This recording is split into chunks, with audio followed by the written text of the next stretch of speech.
The chair in the corner of the kitchen had been sitting in the same place for so long that the linoleum beneath it had gone pale.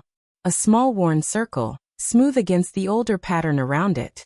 I had noticed it once, maybe a year after Raymond passed, and I had thought about getting a small rug to put under it. Never did. That night I had been sitting in the dark for I do not know how long before she came home. No lights on anywhere in the house. The refrigerator was running its low hum, the kind of sound you stop hearing until everything else goes quiet, and the street outside had gone still. I had gone to the refrigerator earlier, opened it and stood there with the cold coming out against my face. That particular smell of nothing, just cold plastic and empty space. 2 pieces of bread on the middle shelf. A jar of mustard turned sideways. Some baking soda pushed to the back that I had no memory of buying. I stood there long enough that the light inside started to feel like a question I did not know how to answer. My hand went to the door frame without me meaning it to, just to hold on to something for a second. And I noticed when I did that my hand was not quite steady. Just slightly. Not shaking, nothing dramatic. A small tremor that surprised me. I let the door swing shut on its own, and I walked back to the corner and I sat down. I was not going to cry about an empty refrigerator. I had known harder things. But there was something sitting in my chest that would not go down all the way.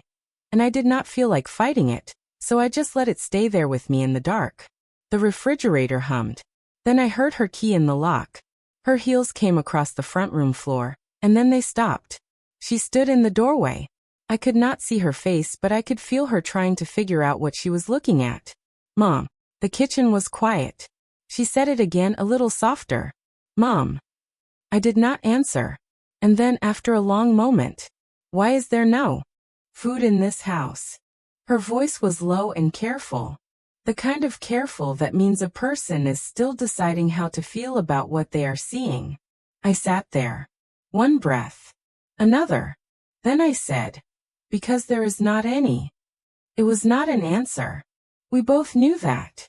I was not always the kind of woman who sat in dark rooms. For most of my life I was the one who kept the lights on, the stove going, the pantry the way it ought to be. Raymond used to say the kitchen always smelled like Sunday in our house, even on a Wednesday evening. He noticed things like that. That was him. 22 years at the rail yard outside Memphis, maintenance crew. Never missed a shift. He was healthy enough to work. We built what we had slowly and we kept it carefully. 2 children in that house on Everton Street. Rochelle, our oldest, and Marcus, who had moved to Atlanta about 12 years back and made something solid for himself down there. Raymond and I had plans for when the children were grown. Nothing grand. A garden out back. Maybe one trip somewhere neither of us had ever been. Just a little room to breathe. He died on a Tuesday in late October. Equipment failure at the yard. The company sent attorneys to the house 3 weeks later with papers and a settlement offer. And I signed them because I did not know what else to do, and because the grief had made everything feel like it was coming toward me through water. The settlement paid monthly. $10,000 a month for the rest of my life, and my Social Security on top of that. I was not wealthy, but I was not going to be hungry. Not for a long time. Raymond had brought home a blue ceramic bowl the year before he died. He found it at a craft market off the highway outside Nashville, carried it to the car wrapped inside his own jacket, because they did not have a bag for it. He set it on the kitchen counter himself and stood back and said the color suited the room. I always kept fruit in it after that. Apples, oranges. Whatever the season was offering. I still had the bowl. For a while. Rochelle had been living in Germantown at the time, in a nice apartment with a man named Victor, who worked in insurance. They had been together a number of years. I did not ask questions about their arrangement because it was not my place, and Rochelle had never been a woman who welcomed questions she had not already decided to answer. After Raymond died, she started coming around more. I want to be honest about that. It was real and it was good, and I do not want to tell this story in a way that makes her only one thing, because she was not only one thing. She drove me to appointments. She sat with me on Sunday afternoons when the house got too quiet for me to stand on my own. She helped me go through Raymond's belongings, a task I had put off for months because I did not know how to do it and could not stand to do it alone. Marcus called often during those months too, more than usual. He always asked specific things: how I was sleeping, whether I was eating enough. He asked once, about 3 months after the funeral, whether I had looked into getting some kind of financial arrangement set up for the settlement payments, whether I had spoken to anyone at the bank or considered a financial advisor. I told him I was fine. I said I would handle it when I was ready. Looking back, I think Marcus was already watching something I was not ready to see. About 8 months after the funeral, Rochelle sat down across from me at the kitchen table one evening and said she had been worried. She had been reading about widowed women and finances, she said. About how grief can cloud judgment for longer than people realize. About phone scammers who look for older women living alone. She was not wrong about any of it. I had already gotten suspicious calls that year. There had been one where I nearly gave out my account number before something in me went still, and I hung up. She said she just wanted to help. Said she could set up the accounts so the money came through her first, and she would handle the bills and keep everything in order. Said I could ask her for anything I needed, anytime at all. She said it with so much care that something in my chest loosened. I sat with it for a moment. I almost said I needed to think it over. I almost asked what would happen to my own card, my own access, the day-to-day things I had always handled myself. I said yes instead. That was the one. Sitting here now, looking back at that table, that moment, her face across from me. That was the one. The first year went smoothly. More than smoothly, honestly. Rochelle handled everything. Utility bills, property taxes, the car insurance renewal. All of it taken care of before I had to think about it. She gave me a spending allowance of $200 a month in cash for day-to-day things. I remember thinking it felt a little low, but she explained that she was also putting money aside on my behalf, building up savings for emergencies. That sounded like the responsible way to do it. I was tired enough to trust it without pushing further. I gave up my debit card. She moved my accounts into a joint account where she was listed as the primary holder. It would make things easier to manage, she said, so she would not have to bother me for authorizations every time something routine came up. I could see the logic. And I was grateful to have the weight off. Then the 200 became 150. There was always a reason. Car repair, she said that first time. Something that had come up unexpectedly. I did the math in my head at the kitchen counter and thought, that is a lot for a car repair. But I did not have the account numbers to check her explanation against, and she had not given me cause to doubt her before. So I let it go. The pantry started looking different. Not bare, not at first, but thinner than I would have kept it myself. I ran out of coffee one week, and had to wait 4 days before she brought more. I found myself making do with some instant packets from a hotel room 2 years before. A small thing, I told myself. But I started noticing how much was left in the coffee can, and the rice bag, and the bread. I moved Raymond's bowl to the windowsill around that time. I told myself it looked nice there. The truth was I had stopped keeping it filled, and I did not want it sitting empty on the counter where I could see it every time I turned around. Then the 150 became 80. I found out on a Thursday afternoon when I opened the envelope she had left on the counter. I read the number twice. Then I folded the envelope, put the bills in my pocket, and went and stood at the kitchen sink for a while, looking out at the backyard. She called that evening to explain. Something about redirecting funds toward securing my long-term financial situation. She had a way of saying things like that. A particular way of framing things, so that questioning her felt like questioning your own future. After we hung up, I spread the $80 out on the kitchen table and counted it. I already knew the total. I counted it anyway. Then I put it back in my wallet without calling her back. I had started something by then, a habit I did not fully understand at the time. When I needed something beyond what the $80 covered, I would wait 2 or 3 days before calling her to ask. I am not sure why exactly. Maybe I was practicing patience. Maybe I was testing something. Maybe I just needed to feel like I had decided when to ask, even if I was going to ask anyway. Marcus called one Sunday morning and asked how I was eating. Not how I was doing. How I was eating. I told him I was fine. He asked specifically about groceries. I said Rochelle handled all of that. He asked if I still had access to the accounts myself. I said yes. And I said it too quickly and he heard that. He went quiet in the particular way he has had since he was a little boy, when he knows something he cannot figure out how to bring up without upsetting me. Then he said, "Mama, do you actually know what is in your own accounts right now?" I said I did. After we hung up, I sat with that question. It did not let go right away. It settled somewhere in the lower part of my chest and stayed there. But I pushed it to the side. Marcus worried more than was necessary, I told myself. He had always been that way. Rochelle was handling everything and it was all organized and there was nothing to look at. I had been saying fine for so long by then that the word had stopped meaning much of anything. Rochelle had said something to me early on that I had thought about many times since. She had said, "Mama, you do not need to worry about any of that. You just rest." When she first said it, it felt like a kindness. Like relief.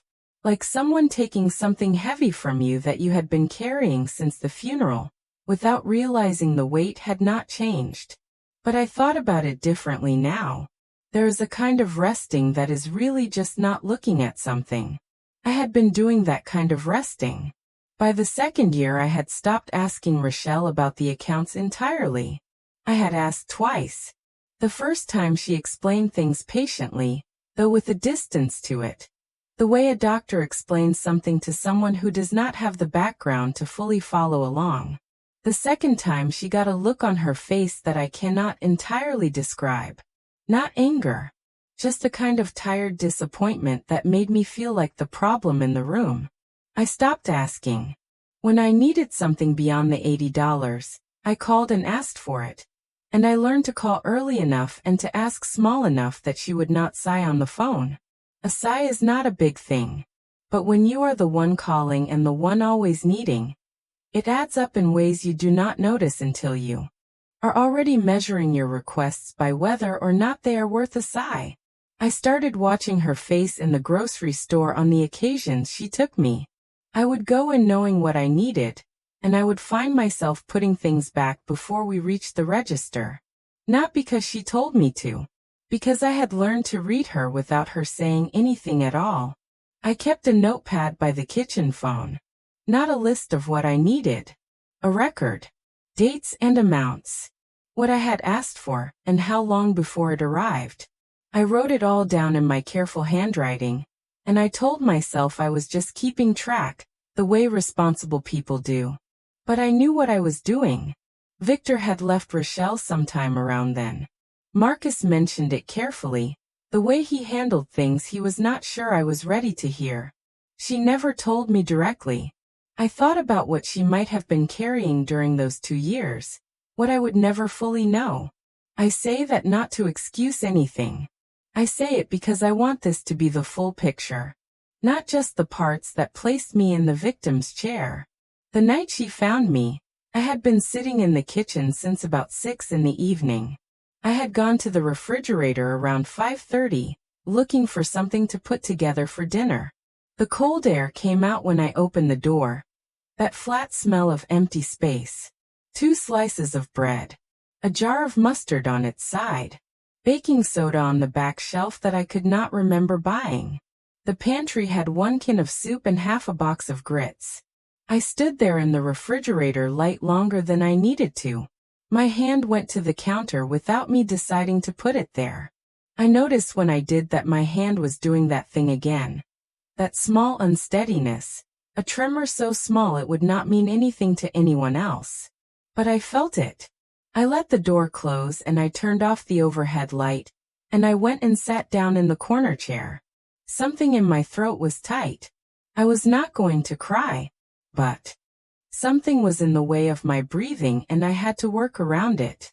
The refrigerator hummed. The street went quiet. I sat with the truth of what I was looking at. Not just the empty shelves. The bigger truth underneath.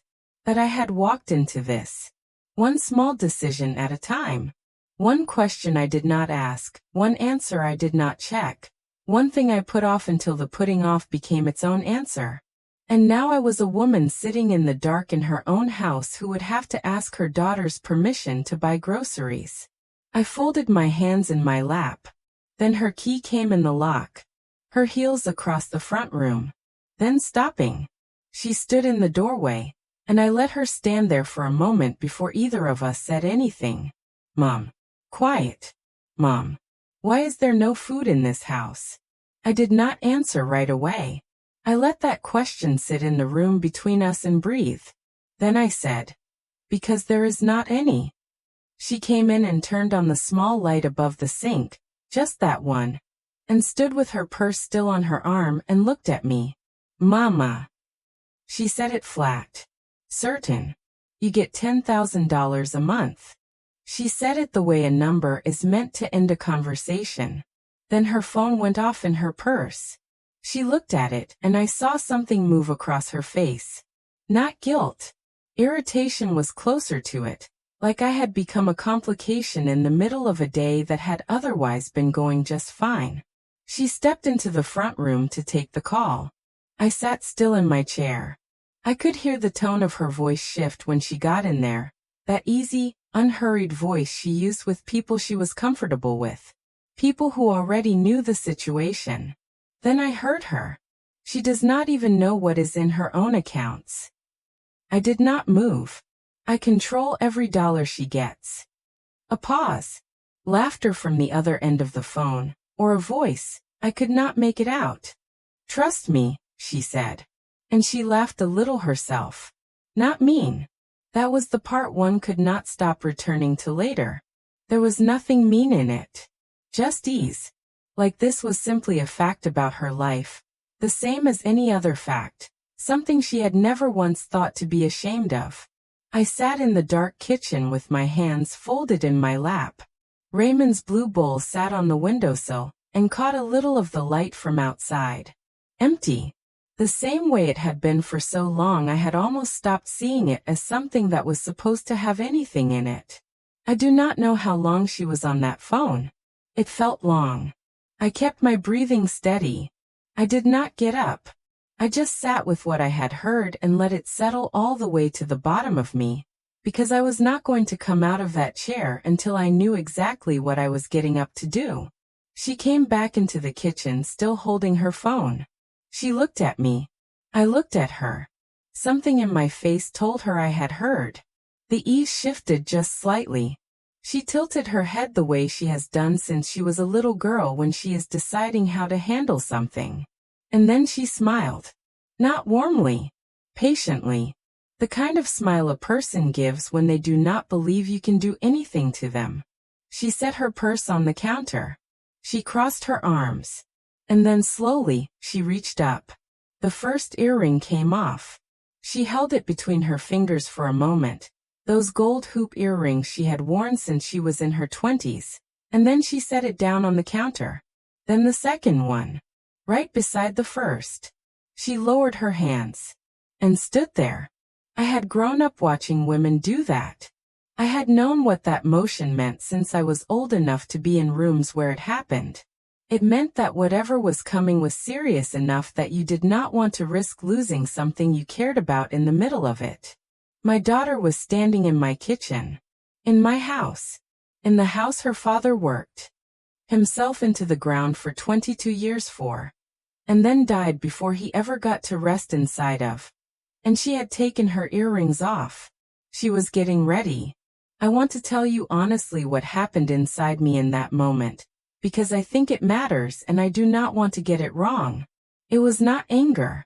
Anger comes up hot and burns out quick, and it would have left us both standing in the exact same kitchen when the smoke cleared. This was something else. Something below anger. Something very old and very quiet that I had not felt in a long time. Maybe not since Raymond was alive and I still knew who I was in this house. It was the particular feeling of a woman who has been sitting still in a dark room for far too long, who suddenly understands that the darkness was never something that happened to her. It was something she had been maintaining. I did not raise my voice. I reached across the table and picked up the notepad I had been keeping by the kitchen phone.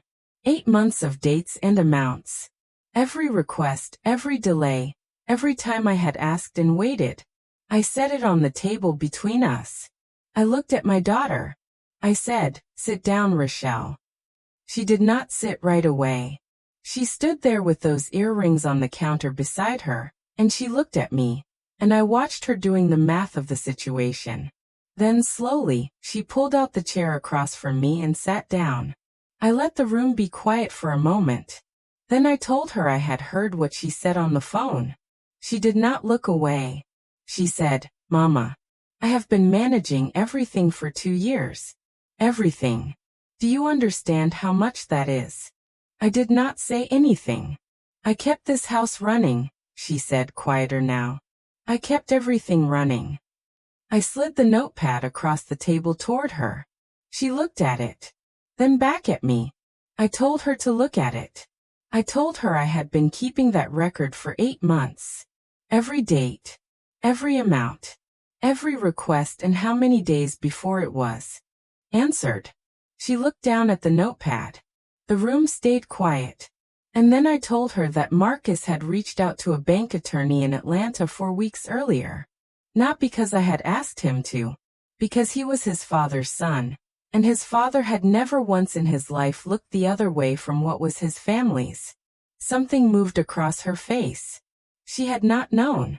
I could see it happening, that moment when a person realizes the situation they thought they were standing in is not the situation anymore. And for just a moment, she looked exactly like the girl I raised.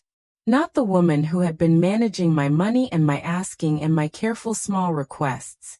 The girl who knew in herself, somewhere, what right felt like. She did not apologize that night.